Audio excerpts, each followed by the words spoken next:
Welcome to a new episode of the Movieslingers starring Nuan? and Denul. I know it's been quite a while since we did an episode together. Yeah, it's So- been a while. This week we thought we'd be talking about The Creator. Yes, the new Gareth Edwards film. Yes.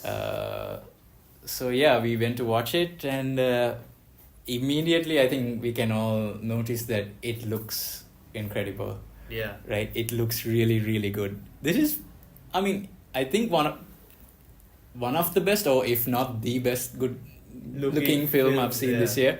Yeah. So yeah, the visuals are like amazing. Mhm. He has a good eye for this Yeah. sort of thing. Also, there's a lot of good texture in the film Yes. that you don't get in a lot of films these days. Yeah. And it's even more impressive when you realize that he used like a very cheap camera, not the usual film cameras. Yeah, use Right. a $4,000 camera. I checked it online. Yeah. I was like, wait, what? Like, I think he just bought it on Walmart or something like that. yeah, And even the budget of the movie is much less than a lot of these new blockbusters, right? yeah, They had like $80 million, which seems like nothing compared to like Disney spending 300 million on Indiana Yeah. Jones, right? Also, like, I wanted to add, like, I think it's been a while since we've seen a film like this in Mm. the visual aspect of it. yeah. When it comes to sci-fi, I don't. Last year, did we have anything like this? Not really. I Nothing don't- comes to mind. I'm guessing the last couple of movies that looked like this, as good as this, would have been like stuff like Tenet, Yeah, Blade Runner 2049, yeah, that sort of stuff, right? yeah, And this is definitely in that yeah. realm of how good it looks. Yeah. And and I think like all the robots and stuff, right? They're very clever about how they do it, because Mhm. most of the time, because they have these simulants, right? Yeah. People that they're robots, but they look human. They have yeah. human features. Yeah. So I guess you can really save on a lot of money Yeah. by doing that, because Yeah. it's mostly the actor, Yeah. like Ken Watanabe or whatever, right? And there's just like a few There's visual a huge effects. circle like behind. Yeah, the there's head. Yeah. just a few visual effects. Yeah, reminded me of the the robot from Ex Machina. She also Yeah, had like a huge, yeah. yeah. I think that's the gears of the whole system and whatnot. But I mean that's, like you said, a really creative way of like Yeah. showing what's different between humans and the AI. Yeah. So, if you get through the overall plot, the plot is very much on AI. That is Yeah, quite yeah, a topic these days. Yeah.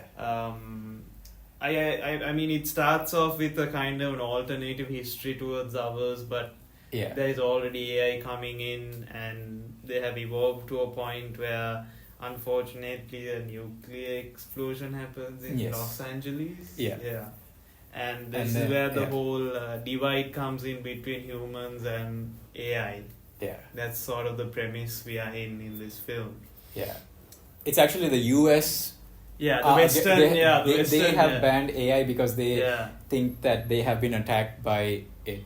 yeah, Of course, later we find out that that's not all true. That yeah. there's- That's the truth Yeah. is a lot more complex Yeah. than that. And basically, they have so banned AI, but then there's a new kind of thing in Asia called, Yeah. I think they call it New Asia. yeah. It's mostly the Southeast Asian countries, right? So Countries like that, yeah. Vietnam, Cambodia, Indonesia. Yeah. those countries, Thailand, I guess, Yeah. and they have sort of come together as a sort of united state or whatever. And so they have not banned AI. They are still They've working. sort of embraced it. Yeah, they have. I mean, they definitely have like they can get an advantage, right, Yeah. on Europe and the Western Mhm. countries Yeah. because if they have AI on their side, and you can see that they have rapidly advanced. Like when they Advanced, show the yeah. city, it's Yeah. very advanced, right? Yeah. And so they have sort of given sanctuary, Mhm. and then there's like Sort of a there's- culture also have kind of grown Yeah. around this. That's I think the most important part part. Yeah. that I thought about the film, Yeah. because I know a lot of people are criticizing this they're saying, oh, this part of the movie is sort of like Logan, because there's a guy escorting this little girl, right? Logan or The Last of Us or how many other films, right? And then there's another part of it that is sort of like, I mean, it visually kind of looks like District 9. Yeah. And there's a lot of... Which I like, by the way. Yeah. And there's a lot of discrimination. And so there are elements of other movies. And so this film is getting a lot of flack for it. Yeah. I get it, but I don't agree with that because... I mean, like there were some plot issues in the film, but I mean, even if we talk about, since we spoke about Blade Runner 2049 and Blade Runner, before that there were flaws in those films, but I mean, I think these are the kind of films that previously I mentioned that this film could be a cult classic, and I hope it would be. Yeah. Because, like I said, the story doesn't always have to make sense because the visual aspects of it kind of balances it off. And so, also, like, it makes you think about a lot of these issues, right? And again, like I said, like, okay, so it's receiving a lot of criticism for feeling like a bunch of other movies, but I think they're missing the point, because there's something that this film does that those other movies don't do, and I think that is that it's using a lot of Southeast Asian culture. Like there's a lot of Buddhist philosophy and imagery going on. Like you see, like there's like a funeral happening and they're burning a robot on the funeral fire, right? And there are they go to this temple at one point, and you know, it's like a Buddhist temple in Nepal or somewhere, right? And the statues are all, they look like robots, right? Yeah. So where there would be like a Buddha statue or something, now it looks like a robot figure, right? So you have all these elements that I have never seen before in a big budget Hollywood movie. Yeah, I always feel like they miss that point a lot. Yeah, because I mean, when was the last time you saw Asian culture like this in a big movie? I have not. I don't remember that. I don't remember that. The thing is with most like Hollywood films, right? Yeah. Like when it comes to Southeast Asian culture, they always go for the dystopian, the cyber Tokyo kind of, cyber Shanghai I mean, Tokyo we have seen in anime and all that. But like they never, when it comes to modern sort of an era setting, they don't really execute it quite well.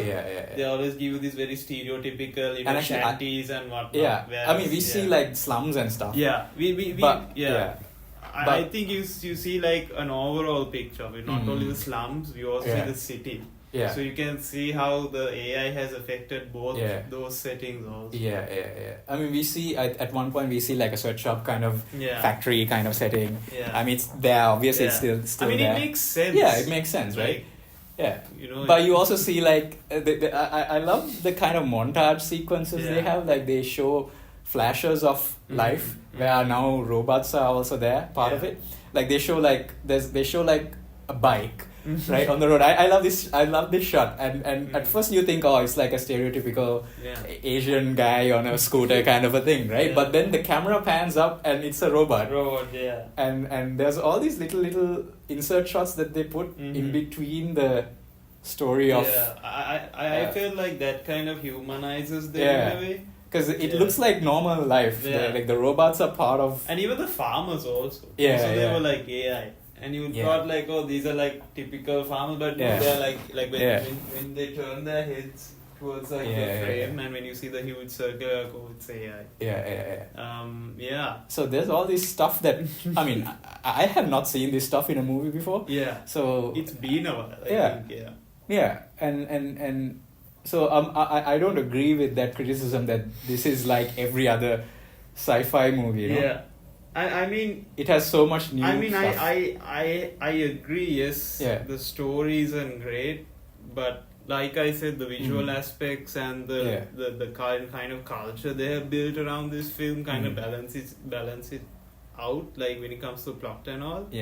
Because like, I mean, this film, what I like is like, okay, there are some issues with this film, right? So one was that I didn't like that towards the middle of the film they revealed the identity of the creator.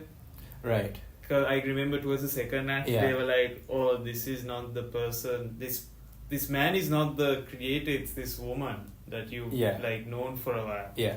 I thought that maybe they could have kept it towards the end, and when like towards the scene when they go to the temple and there's his wife laying on bed. Maybe, but I mean, it does happen on the way to that.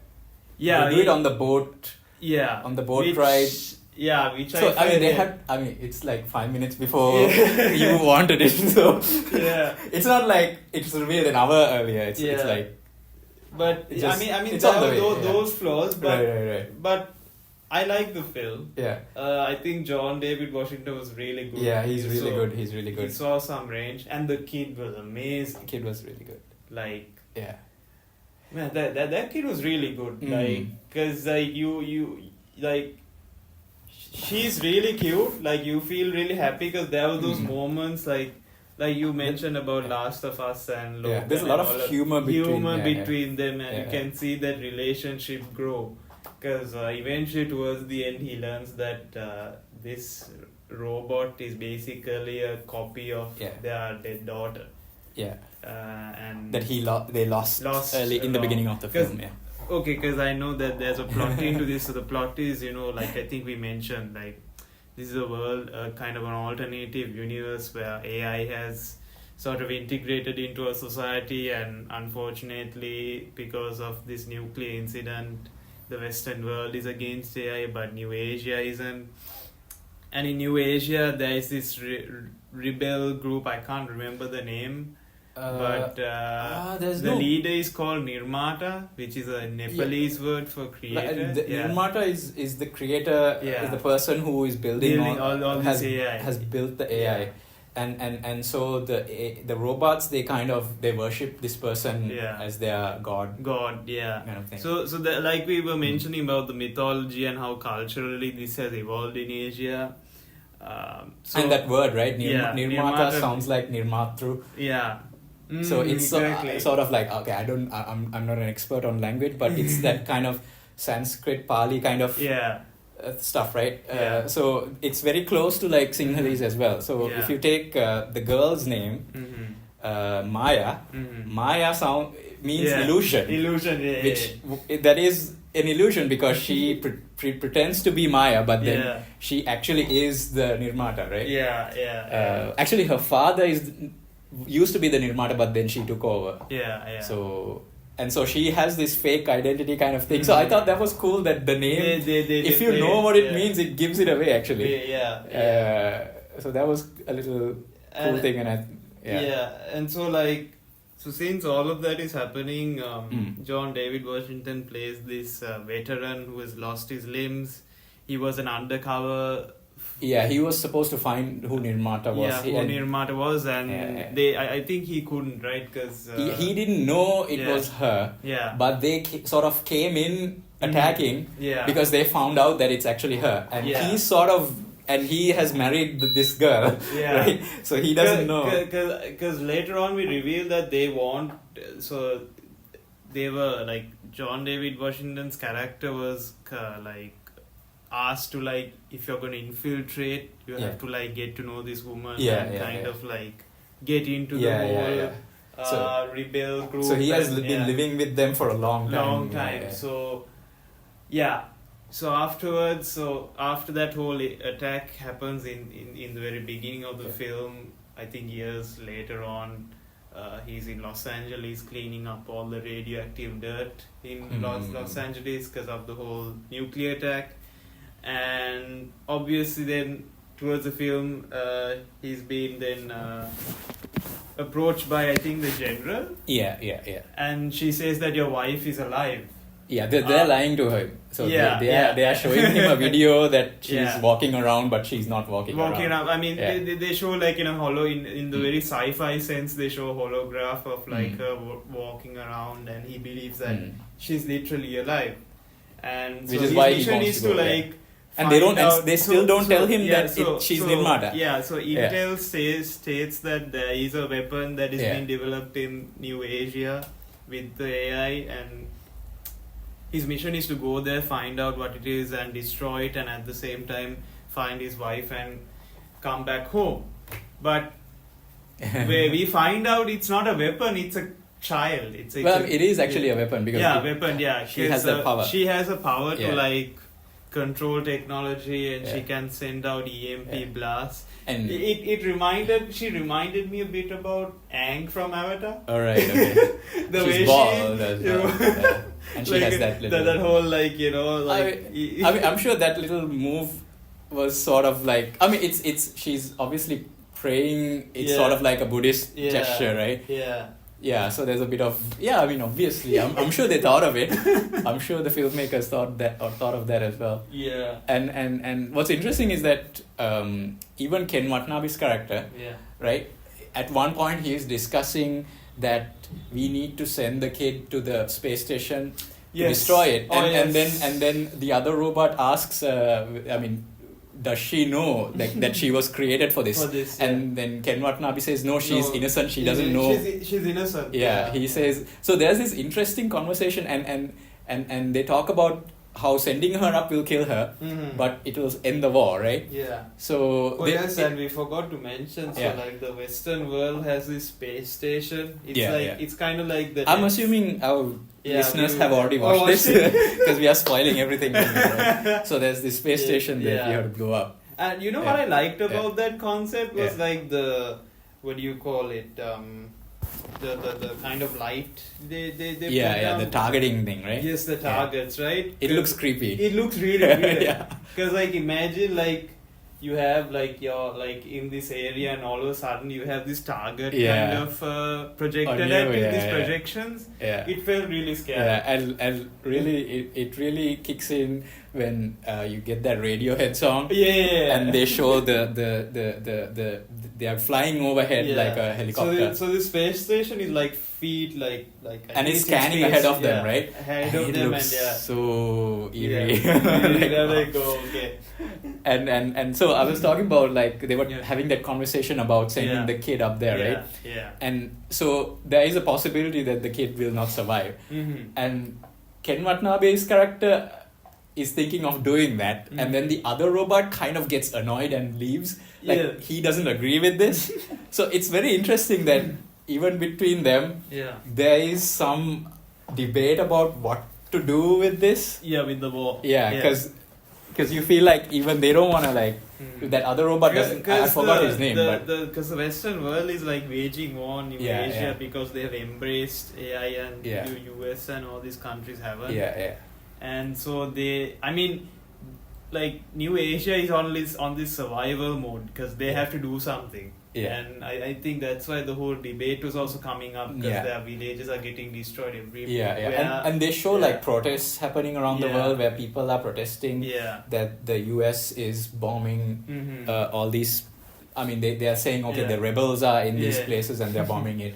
Right, and so there's a lot of callbacks and actually a lot of stuff that is very relevant to what's happening right now in the world. I mean, I'm sure everyone knows what's happening right now, right? So I think it's a good commentary towards the US and their because they are doing this kind of, going around bombing everything, right? So there's a lot of it reminds you a lot of Vietnam kind of thing because of the setting and they are coming down and they come down on this like farm in the beginning of the film and they are threatening to kill the villagers if they don't show where the AI base is located, right? So there's a lot of like stuff that reminds you of Vietnam War, the Cold War, that kind of stuff.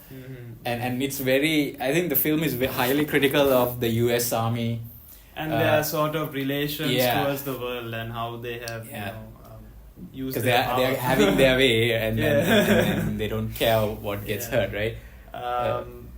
So and also like towards like even since you're talking about that when it comes to city, the sweatshops and how AI is being used as companions is also interesting because that shows how in-depth that sort of relationship has gone between humans. And they're even like encouraging people to sell their likeness. Yes. So I'm guessing people get paid to sell their likeness.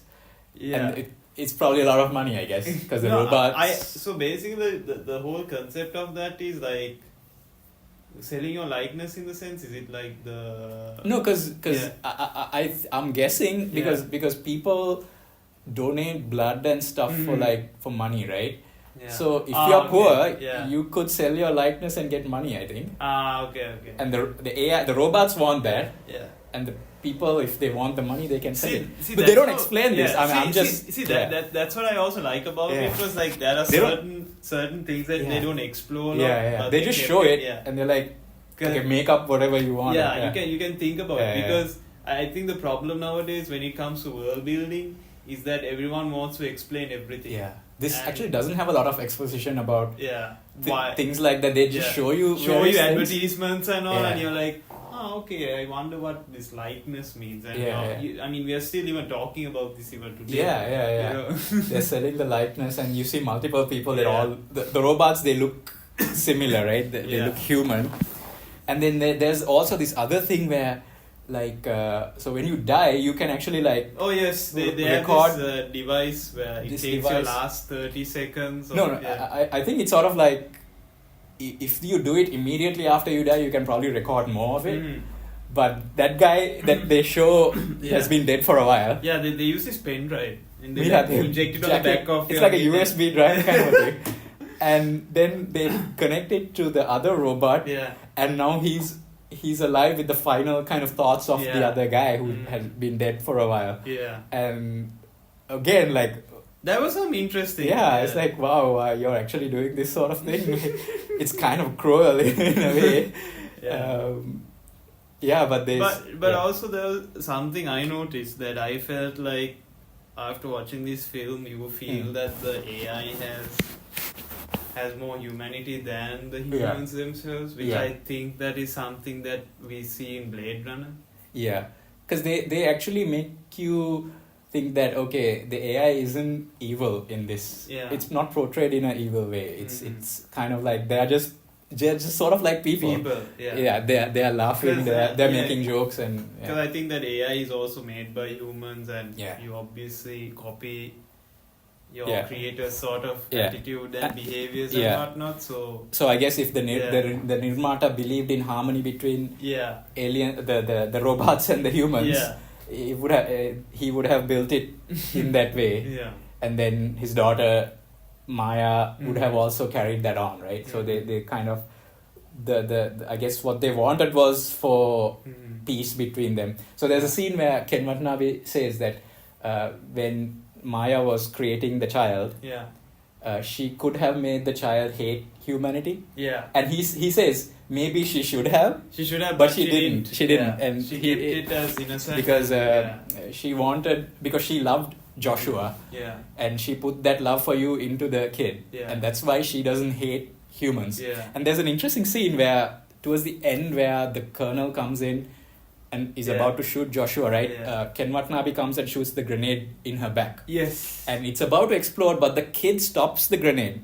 There's a small moment where the kid actually is about to de-arm the grenade, but then the guys try to shoot her, and then the grenade goes off because her focus is broken, right? So she actually tries to save the colonel, even though she's like on the other side. When you watch it, it feels almost very Avatar, because like in Avatar, it's that. I mean, it's like it looks like she's making a fireball kind of thing.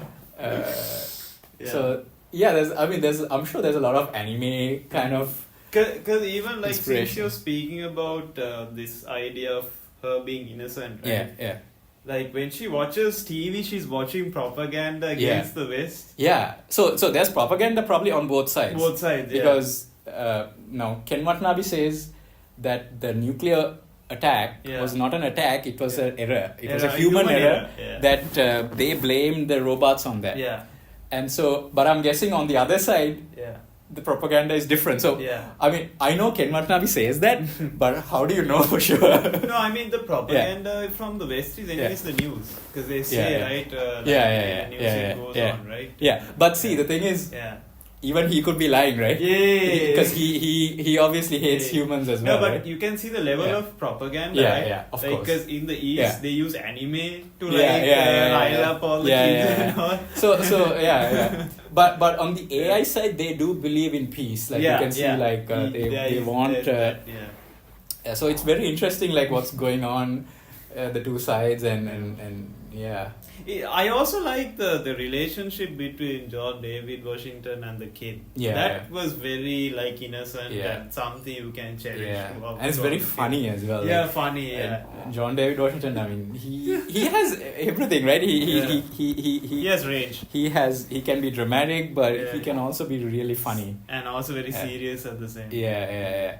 A lot of the interactions, like when they're in that car and they have to run away while everyone's shooting, and then he's like, did you guys have fun? And there's some kid at the back who he's like, he kind of raises his hand or something, right? And like there's a lot of back and forth between him and Alfie. Alfie is the name of the kid that he gives her, right? Because the kid is like, my name is not Kid, my name is Alfie. It's like so cute when the kid says that. Right? And like what else does he say, like when he goes to meet the friend or whatever, like, oh, this is the friend, the asshole. And then she's like, hi, asshole. and then what was another one was where he says, we're gonna play a little game called don't let the fucking cops. Protect your friend Joshua from getting killed by the fucking cops. And then she repeats that to somebody later on. Yeah. So it's really a lot of fun to watch those two, right? And I also really like the Colonel lady. I thought she was really good, like because you hear her backstory as well, like what happened to her. She lost her sons in the war. And, so they kind of do this thing where you see that side of the war in the beginning, where even Joshua says like his parents died in the attack, the nuclear bomb, right? And he had a brother also. Yeah, he had like a whole family. They all died, right? Yeah. So there's that. So you kind of understand why they are also fighting, right? So it could be false propaganda, but they don't know that. No, yeah. If they believe that, I mean, they are just soldiers being led to the battlefield. Yeah. So it's really kind of tragic in the both sides of it. Yeah. And also there was a scene that reminded me of Elysium, where they go to the space station and the kid has to find, because she has the drive of Maya, and she has to find something that so that they can, I don't know. So she wants to bring the mother back, right? But and then she comes across this room with a lot of Mayas, and then she like carries one, and then she leaves it in this field. Yeah. I remember there's a certain scene in Elysium with a field and all. I can't remember it actually, but I remember in Elysium there's because the very rich people, they did this whole space station out. Yeah. I think in space. So I think that sort of reminded me a bit of that. Yeah. I think a lot of people were mentioning there as well. But I think this film is a lot better than Elysium, I thought. Yeah. No, because when I watched the trailer, I actually thought it was done by that director. Right. So it's Neil Blomkamp. Yeah. Blomkamp. And but then I found out, it's by the director of Rogue One. I was like, that's pretty good. Right? Actually, they do make films that look very similar. Yeah. Godzilla and that is interesting. But I mean, I do like that final sequence as well, because that's where I feel like Hans Zimmer did the score. Yeah. So in the final he did the score? He did the score for this. Wow. Okay, so it's only in like the sequence where they're running away from the army, and they're getting onto the shuttle and going up. That's where you really hear the score coming in, and it's sort of like really kind of elevates the whole scene. The whole sequence towards the end, and they go up there, and then there's this really cool moment where he opens the door and to space, and all these guards, the security people, they get sucked out. Like oh my god, it's pretty messed up. Yeah. But I guess nobody expected that to happen. Yeah. And even on the space station, it looks really cool. Like you're suddenly like you're up there, and they do this whole spacewalk kind of thing where he's hanging on to the side, and it's pretty amazing that they made it for this budget. Like, can you see all the small budget? Yeah. And also, I wanted to say that I think when we went to the cinema, there's only very few people. Yeah. There it was were maybe empty half seats. full, maybe not. It Yeah, wasn't. not, It wasn't. not that. It wasn't the that. front, front rows were like empty. Yeah, and I yeah. really felt bad because like, I mean, this is like original film. It's yes. I mean, it's an original film, not based. Look, I mean, we can't be all purist and when it comes to stories. Like, it's every story is based off of something. Yeah. And I mean, yes, there are many tropes you can find in this film. But there are tropes in every film. I mean, in every film, it's always based off of something. It's not like purely original or something. And the thing is, the idea of, okay, there's a guy who's escorting a child. Yeah.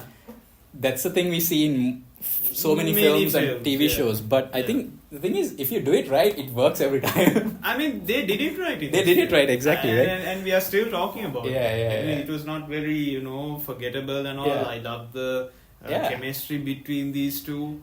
And it's an epic kind of adventure as well. Like they're going through all these different locations and like different, and most of them are like real locations. Yeah. Especially not just green screen. They actually went to these locations and they shot. Yeah. There's a lot of scenes like in Southeast Asia where they have filmed this, right? So it's really beautiful when you go outside especially when they're on the boat and you see like the sunset kind of a thing happening, and it's really cool to see all these sights. Yeah. Right. It's not like you said. It's not a green screen. It's not. It's not a lot of CGI in the background. Yeah. So they're doing a lot of this stuff for real. And also I love that the camera that they use, that they actually captured this, because when you look at the film, you feel like it's shot with a camera. Yeah. Not with some really expensive camera that captures movement, but actually captures frames. Because if you watch even the colors and all, there is a bit of texture. And there is also, even it blends very... with the environment and all. Yeah. The guy has a good eye. He has a good eye. I have to give him that. And he also knows how visual effects work. Yeah. So I think because of that, he knows what kind of shots he needs to get. Because he also mentioned, like in an interview, that he hates that he has to carry these huge cameras all over. He thought, okay, why don't we use this small camera and see how this goes. So it probably required like a smaller crew. Yeah. Which is probably how they kept the cost down. Yeah. They don't have to go with a whole army of people. They just need a small team. He can get all the shots. I actually want to see more films like that made with cheaper cameras. Yeah. Because it looks interesting. And I feel like even after you finish watching the film, some of those scenes will still be on. Yeah, the images of them, it's in your head. It's still there. There's certain sequences. Like the scene where they're on the wooden bridge and they're sending these sort of kamikaze kind of robots at the rebels. Yeah. And this thing is just running, and then the kid stops it. Wow. The suicide bomber, right? Yeah. That was like so good. And then there's that scene where there's a bit of like panic where it doesn't immediately run out.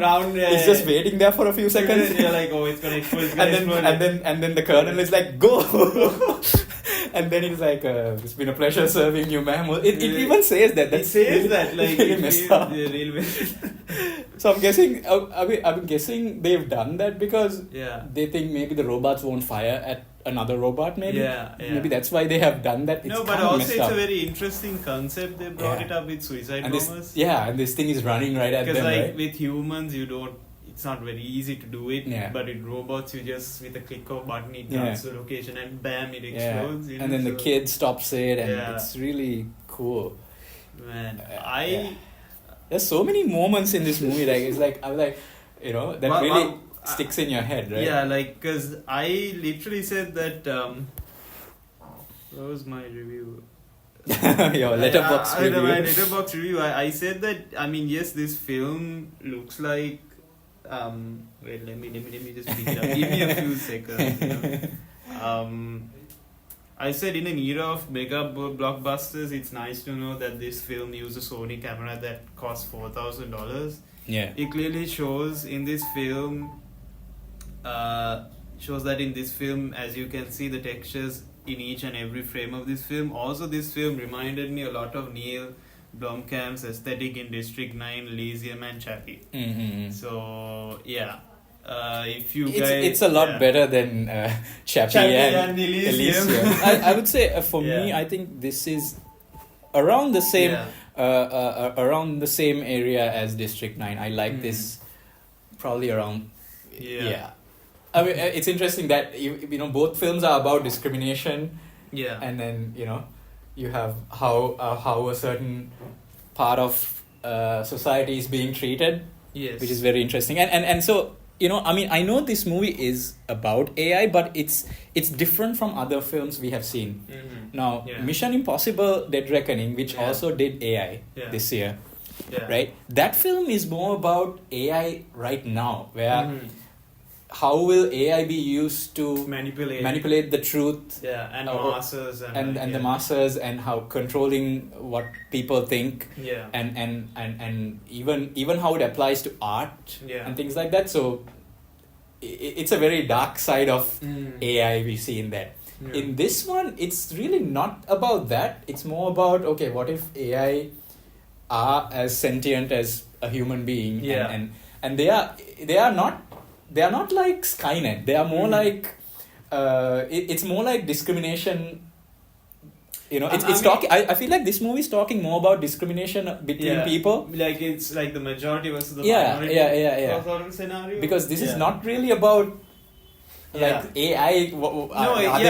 Take our jobs. So the thing is like this sort of AI is not made by a company.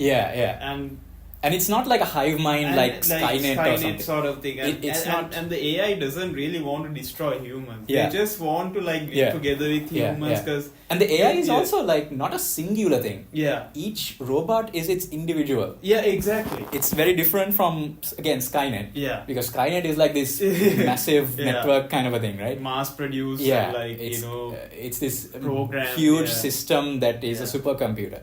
These robots they are not supercomputers. They are like, because I mean, like throughout this film, you see this AI play different roles. You have AI as police officers. You have AI as caregivers. You have AI as doctors, and like there's like a range of occupations they are. And you don't feel like when you watch that film, they are going to like replace us, but like support us. And it they're just like people. They're just people. They're like a part of because even the conversation between Kento Watanabe and the robot. The robot is like an arrogant prick. He has his own attitude, and he's like totally different from everyone else. Kind of they have very different personalities, and you see even that guy at one point smoking pot. He's like vaping, like, and then like when the alarm is being raised, you can tell from his voice that he's a bit high. Yeah. So I thought that was interesting. Like how are they doing that? I don't know, but it's funny. I mean, we never get to know. Yeah. But there are these moments, like very human moments between them. Yeah. Even like remember that scene where there's that guy who comes with the police, where the kid wants ice cream, and so that robot girl asks for ice cream, and there's a guy coming, and like I found it very funny when because when he's pretending to deliver the ice cream, but he's actually putting like a bomb in there, right? But as the door closes, he's like, "Please leave a good review." But even that woman also is really innocent. Yeah. You can see her innocence also. Yeah. Because like when she meets this little girl, she like realizes, there's something different about her. There's something different. I even like those a few moments of with these two also. It was very nice. It was very wholesome. Like she also felt like she was a mother to this little girl. Like and I also like the music choices. There's a lot of songs that start playing at various points, like the Radiohead song at one point, and then I think there's a bit of like actually Asian artists who are being featured in this, and I thought all of those choices were really nice. It really fits those moments, like it blends well with the scene and kind of like when the police come to raid and then Joshua comes and starts shooting. They play this song. It sounds a bit like a Western sometimes, but it's also not Western because it's actually an Asian band that's playing it. So you have that kind of cowboy kind of theme, but it feels like a Mexican standoff happening. But it's also like an Asian band that's playing that song. It's this real cool fusion of everything. So I thought that was there's a lot of cool stuff like that in this movie. Yeah. So I mean, I can't wait for this thing to come out on digital or whatever, like so we can watch it again and like hell, if there's nothing else to watch, I might go back and watch it again. I really would like to just go back and watch it again. Yeah, I mean, it's one of those films that you shouldn't miss. Yeah, you should watch it on a big screen. I could argue and say this is one of those good films that came out this year. Yeah. Other than Barbie and Oppenheimer Yeah. So I think we can both recommend this movie. Just go watch it. I've been recommending this film for like ever since I watched it. Yeah. To each and every person I speak to, like, hey, you should watch The Creator, and I'm like, okay. Yeah. So yeah, thank you so much for tuning in, and I hope to see you all next week with a new episode. Yes. Yeah. So yeah, see you all then. See you guys then. Bye. Bye.